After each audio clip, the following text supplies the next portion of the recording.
1944 திமுக கட்சி ஆரம்பிச்சாரு. அவன் ஒரு 15 வருஷம் கட்சி ஆரம்பிச்சுட்டு கூட்டணிக்கு போயிட்டு அதிகாரத்துக்கு வந்தா.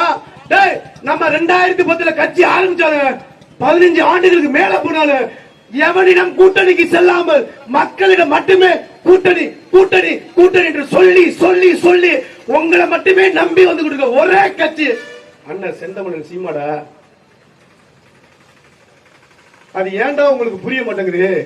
ஏன் புரிய மாட்டேங்குது? இந்த இடத்துல பேசிட்டு இருக்கும்ல ஒரு முறை எங்கிட்ட கூடு, டாஸ்மாக் கடை வந்தா எங்களை கல்லால் அடி, இல்ல பெண்களை கற்பழிச்சா இந்த கூட பெரிய பெரிய அருவாளை கொண்டு போனாங்கல்ல, அந்த அருவாளை வச்சு நடு மண்டல அரைக்கும். சீரியஸா சொல்றான். பெண்கள் நிம்மதியா நடந்து போறக்கூடிய அரசியல் சூழல் தமிழகத்தில் இல்லை. பெண்களுக்கான சுதந்திரம் தமிழகத்தில் இல்லை. குட்டிதளி கோலோச்சி மாநில மன்னன் அடிதளியும் நிற்கும் உலகு.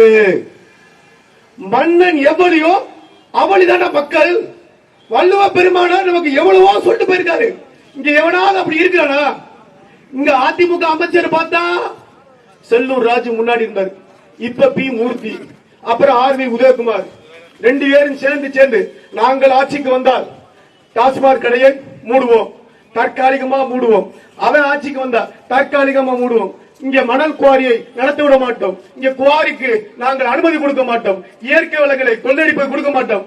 2 திருட்டு பயிலும் சொல்லி சொல்லி சொல்லி சொல்லி இந்த நம்மளுக்கு டிஎம்கே சுதேசனுக்கு ஏடிஎம்கே ஓட்ட போட்டு போட்டு போட்டு இந்த நாட்டை குட்டியச்சல் ஆக்குனதாண்ட மிச்சம்.